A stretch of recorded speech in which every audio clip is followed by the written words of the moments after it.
Hello, the story that I want to tell you guys today takes place in Saitama Prefecture, Japan. Saitama is a prefecture located in the southeast of Japan, within the Greater Tokyo area in the southeast. In Saitama Prefecture, there is a city called Misato, about 20 kilometers away from Tokyo, and it has an area of 30,000 square kilometers. And today's story takes place here with the main character. The story is about Junko Furuta, born on the 18th of January 1971. At the time of the incident, she was only 17 years old, and was a student at Yashio Minami High School in Saitama Prefecture. She had a cheerful personality and a sweet appearance, and was very loved by the other students in the school. Her father was a sales manager at a canning factory. Her mother was a housewife. Besides her parents, she also had an older brother and a younger brother. Her family's financial situation was not very well off financially.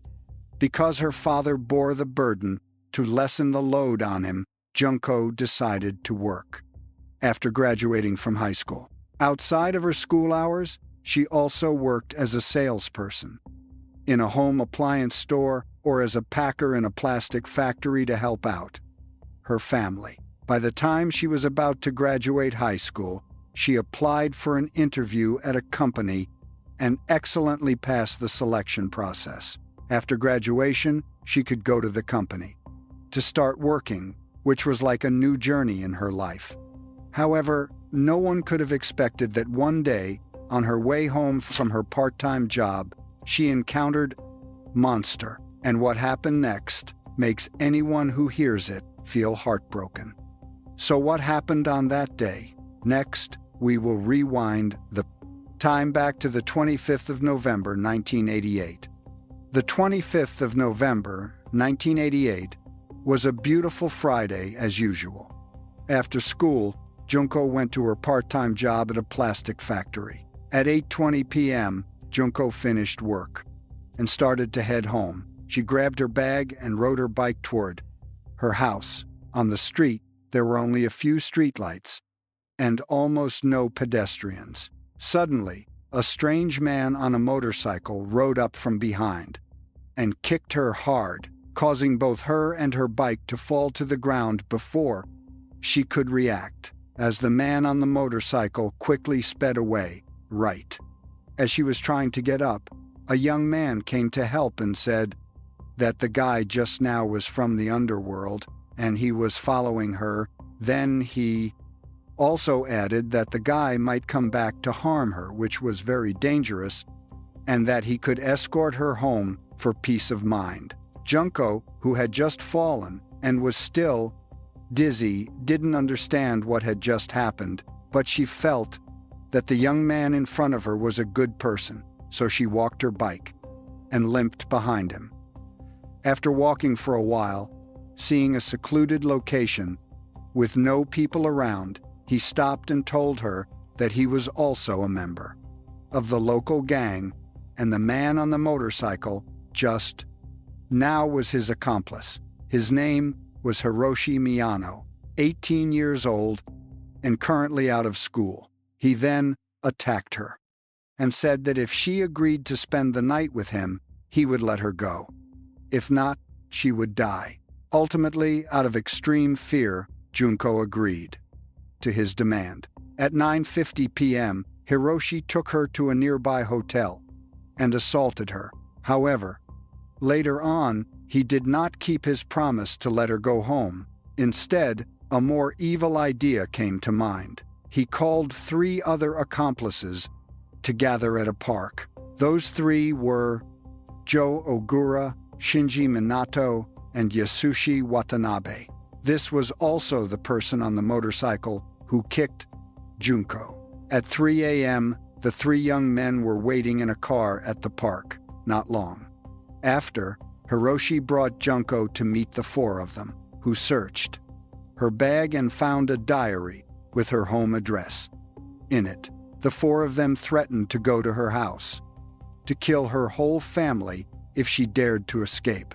Junko was extremely terrified, thinking that they might actually do it, so she had to obediently listen to them. After discussing for a while, the group of 4 decided to take her to Shinji's house. His house was in the Ayase area of Adachi Ward, Tokyo. Shinji's house was a 2-story building with an electronic gate outside. He often snuck friends in behind his parents' backs. Junko's parents didn't notice anything unusual. They thought their daughter was staying at a friend's house, so they didn't report it to the police. 2 days later, on November 28, the 4 of them felt bored and wanted to find something more fun. So they called 2 other friends over to the house to join the fun. Because the noise in the room was too loud, it attracted the attention of Shinji's father, who had just returned from a trip. When asked, Shinji claimed that Junko was his new girlfriend and asked his father not to bother them. Then, all 6 men rushed in and gang assaulted her. Because she was so scared, Junko tried to endure it, which made the group of 6 feel very satisfied. For several days after that, Junko was constantly used by them for their amusement. One day, when Shinji's mother went up to the 2nd floor to clean the room, she accidentally saw Junko there. She knew her son brought a girl home from before, but she didn't expect the girl to still be there, so she asked Junko to quickly go home. However, a few days later, she still saw Junko on the 2nd floor, so she asked her to go home. After that, she just ignored it and didn't question her son. At that time, it was December, and the weather outside was very cold. The 4 young men frequently gathered at Shinji's house to play. They even forced Junko to take off her clothes and dance to the music, and they even forced her to stand completely naked on the 2nd floor balcony, which made her pass out because it was too cold. In the following period, Junko continually had to endure indescribable, outrageous demands from them. To prevent her parents from calling the police, Hiroshi occasionally asked her to call home, so her parents wouldn't worry. They saw that she was obedient and listened well, so they increasingly tormented her more. When feeling tired, one of the 4 would stay to watch over Junko while the rest went out to get food to bring back, and then continued their fun with her when they returned. Hiroshi even used a camera to record those moments and forced Junko to watch. One day, Hiroshi lied that her parents had suddenly passed away in a traffic accident. Seeing her sadness, he took it as a joy and then said he was just joking. The group continued using similar words to torment her heart. During that time, one member of the group intended to find a way to let her go, but was discovered and warned by the whole group. After that, the group continued to have their fun with her. At that time, Junko couldn't take it anymore and cried for help. Shinji's parents on the lower floor heard the noise but didn't come up to stop it because they were afraid of those youths. On the 7th of December 1988, the 13th day of captivity, the 6 men, having stayed up late, fell asleep. During the recent period, Junko had endured a lot of mental and physical pain, but she still managed to put on her clothes, ran down to the 1st floor to find the phone, and called the police. But before she could explain the situation in detail to the police, Hiroshi was right behind her. He was furious at her action. He immediately hung up the phone and dragged her back to the 2nd floor. Then he called the operator back and said that it was just a joke among friends. Next, he ran upstairs, poured lighter fluid on her legs, and set them on fire as punishment. As a result, her legs were burned and she couldn't walk. Seeing this, the others followed suit and burned other parts of her body. The wounds on Junko's body began to fester and smelled foul due to a lack of prompt first aid. Shinji's parents noticed that the situation at home wasn't right, but fearing their son and his friends, they turned a blind eye. Shinji's older brother also lived on the second floor, and he also knew about Junko, but out of fear, he didn't dare to call the police either. He only occasionally brought milk, bread, and other food for her. Junko couldn't walk due to burns in many places. Eventually, she had to lie on the floor and could only relieve herself right there. Some members of the six-person group often considered that room as a place to eat, hide, and stay. And what Junko had just done made them feel extremely uncomfortable. They even forced her to eat her own feces. Gradually, the food they provided her became less and less. Sometimes, she only got a carton of milk a day, a few pieces of bread, and sometimes she starved. Hiroshi even beat her for urinating on the floor and dirtying his feet. They constantly attacked her face, making her face swollen and deformed, and they enjoyed it very much. At that time, Junko was on the verge of death. To them, she was just an amusement to relieve their desires, but now she was filthy, foul-smelling, and couldn't satisfy their needs anymore. However, they didn't want to let her go because then they would be arrested by the police. After that, an even more sinister plan was formed in their minds. On the 41st day of captivity, at 6:30, Hiroshi came to Shinji's house. With an angry look, he had lost more than 100,000 yen playing mahjong the night before. Feeling depressed when he saw Junko lying on the floor, filthy and foul-smelling, he took his anger out on her again. By then, Junko's consciousness was in a foggy state. She could hardly even make a sound. Her feet also couldn't move because they were rotting, so she could only be manipulated by others. After attacking her, Hiroshi still didn't feel satisfied. He then found a round weight with an iron bar weighing 1.7 kilograms attached to it. They repeatedly used that iron block to attack her abdomen for 2 hours. On the morning of the next day, January 5, they discovered that Junko had passed away. They had also prepared for such a situation. Hiroshi got a truck from his previous workplace and stole some more yellow sand, cement, and bricks from a nearby building materials store. Furthermore, he also stole an iron drum with a diameter of 60 centimeters and a height of 90 centimeters from the construction site. First, they wrapped Junko in a blanket and put her in a travel bag. Then, they drove the bag to an empty lot and placed her inside the iron drum. Hiroshi was very superstitious. He believed that Junko would turn into a ghost and return to take revenge on him. Therefore, he put a videotape inside the drum. Inside was a Japanese TV drama named Tonbo. This was Junko's favorite Japanese TV drama. During her captivity, Junko frequently mentioned this show. After that, the group of people mixed the cement and poured it to fill the drum, finally sealing it tight with duct tape. At 8 p.m., the group drove to Tokyo Bay and wanted to throw the drum into the sea, but, due to traffic, a traffic officer approached to inspect, so they changed direction to Wakasu Seaside Park near Tokyo Bay, tossing the drum onto a grassy area by the road. To destroy the evidence, they washed the car very cleanly, finally returned to Shinji's house, and destroyed things related to Junko by the 23rd of January, 1989, 18 days after Junko passed away. Hiroshi and Ogura were arrested by the police for sexually assaulting a girl. At first, they thought the police had found Junko's body, so they confessed some details about her.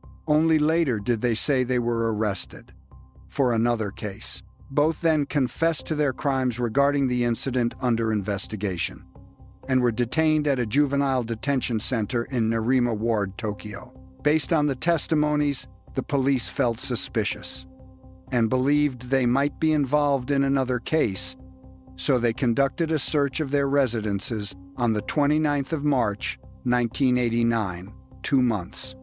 After Junko passed away, 2 investigators were present at Hiroshi's house and found some women's underwear. Because of this, they thought that he was involved in some other cases. Immediately after, the police conducted separate interrogations for Hiroshi and Ogura. During the interrogation, Hiroshi mistakenly thought that Ogura had talked about the death of Junko, so he directly admitted it and told the whole story. By the next day, the 30th of March, 1989, the case was officially investigated based on the location provided by Hiroshi. The police found a drum where Junko was discovered, in a decomposed state, unrecognizable. Ultimately, the police confirmed her identity. Through fingerprint matching, through forensic autopsy, it showed that her face was deformed, the teeth in her mouth were mostly broken, her chest had many steel needles, her intestines were ruptured, her hair was torn off leaving only the scalp, and her uterus was mutilated out of shape by a foreign object. Some glass shards were also found inside her. She was pregnant. Through the location of the call that Junko made to her parents, the police went to Shinji's house and successfully arrested the group of youths, including Shinji's older brother. Therefore, the group of 7 was put on trial. Among the original 4 people, Hiroshi was the main culprit. They were all between the ages of 16 to 18. This was an extremely serious case of juvenile delinquency. The police then investigated deeper into each person's background and learned that suspect Hiroshi, 18, had a father who was a securities director and a mother who was a piano teacher. His family background was relatively well off. Because his parents were busy with work, he was raised by his grandmother from a young age. Until he graduated from elementary school, Hiroshi finally went to live with his parents. Because he was not cared for from a young age, the relationship between Hiroshi and his parents was not good at all. To make up for the relationship with Hiroshi, his parents ignored his mistakes and tried their best to meet his material and financial needs. In middle school, he joined the school's judo club and learned some fighting skills, which he often used to bully other classmates. In March 1988, Hiroshi dropped out of high school and got involved with bad elements in society. Seeing that, his family demanded he stay away from those people and forced him to work for a building materials company. But he completely refused to follow that arrangement. In a prolonged argument, he even hit his mother. His father, upon finding out, immediately kicked him out of the house. After that, he gathered a group of delinquent youths who had dropped out and formed an organization called the Extreme Youth Association. He became the boss of the gang and lived by extorting and robbing. Suspect Joe Ogura, 17, was Hiroshi's underling. His father was a transport worker, and his mother worked in a hotel. His parents divorced when he was only in 3rd grade. After that, he went to live with his mother. In middle school, he met Hiroshi and quickly dropped out to join the organization. Founded by Hiroshi, suspect Shinji Minato, 16, had a father who was an administrative director at a hospital and a mother who was a stay-at-home nurse. His parents often argued. After every argument, his father would take his anger out on him and his older brother. Growing up in such an environment made his temperament increasingly irritable, and he frequently attacked classmates. One day, Shinji's brother had his motorcycle stolen. To get the bike back, he asked Hiroshi for help. The two gradually became good buddies. Sometimes, to avoid being beaten by his father, he would gather his group of friends, including Hiroshi, to come hang out.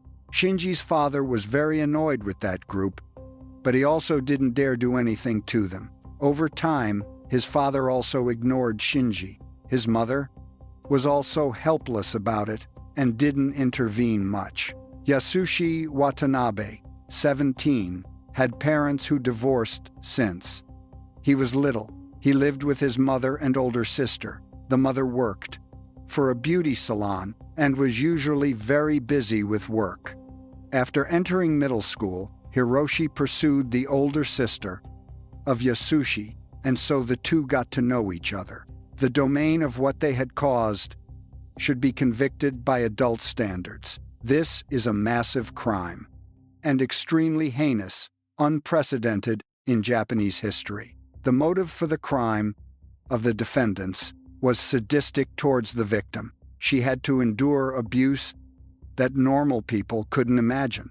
In court, although the 4 defendants pleaded guilty, the defense lawyer later argued that the 4 defendants were minors, and they had no intention of killing Junko. They just continued their acts of attacking her, not intentionally murdering her. By the 21st of May 1990, after 10 long months of trial, the case came to an end. Hiroshi was sentenced to 17 years in prison. Ogura was sentenced to 5 to 10 years in prison. Shinji was sentenced to 4 to 6 years in prison. Yasushi was sentenced to 3 to 4 years in prison. 3 of the remaining 7 people acting as accomplices were also detained at a reformatory for juvenile delinquents. The prosecution later refused to accept the verdict, arguing that the above sentence was too lenient. After that, they appealed to the Tokyo High Court. On the 12th of July 1990, 1 year later, the Tokyo High Court issued a ruling. Except for Ogura, who maintained his old sentence, the sentences of the 3 others were increased. Hiroshi was sentenced to 20 years in prison, Shinji to 5 to 9 years in prison, and Yasushi to 5 to 7 years in prison. However, the prosecution was still not satisfied with such a ruling.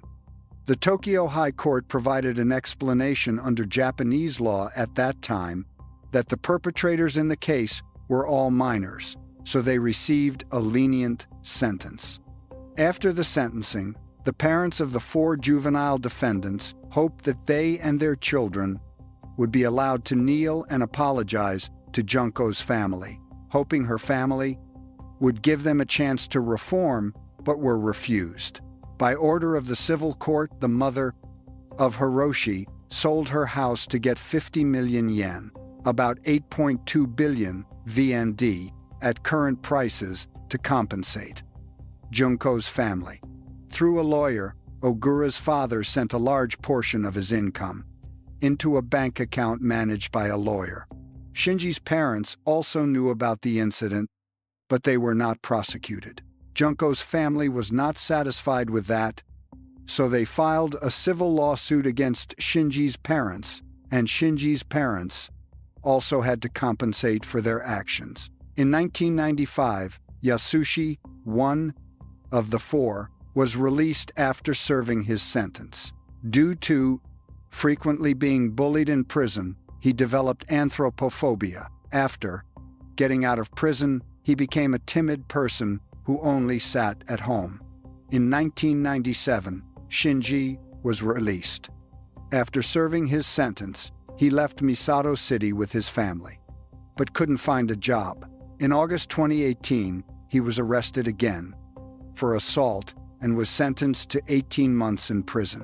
In 1999, Ogura was released after serving his sentence. After completing his sentence, he changed his name to Joe Kamisaku and married a woman. Soon after, in 2003, he was arrested again by the police for another charge and was sentenced to 4 years in prison. In 2009, Hiroshi was paroled and changed his name to Hiroshi Yokoyama. After getting out of prison, by 2013, he was arrested again for fraud. The above case is one of the most heinous cases in the history of juvenile crime in Japan. The 4 perpetrators committed the crime when they were minors.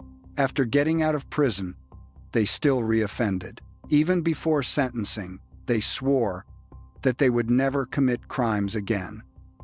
Right after the case was publicized, Japanese society was surrounded by legal debates on juvenile crime. Some opinions suggested that the minimum age of criminal responsibility should be amended. Through the above incident, it can be seen that juvenile delinquency has a very deep relationship with family education. If such behavior is prevented in time, perhaps such a tragedy would not happen. Although decades have passed, this is undoubtedly one of the most haunting cases in the history of Japanese crime. Today's video on world crime ends here.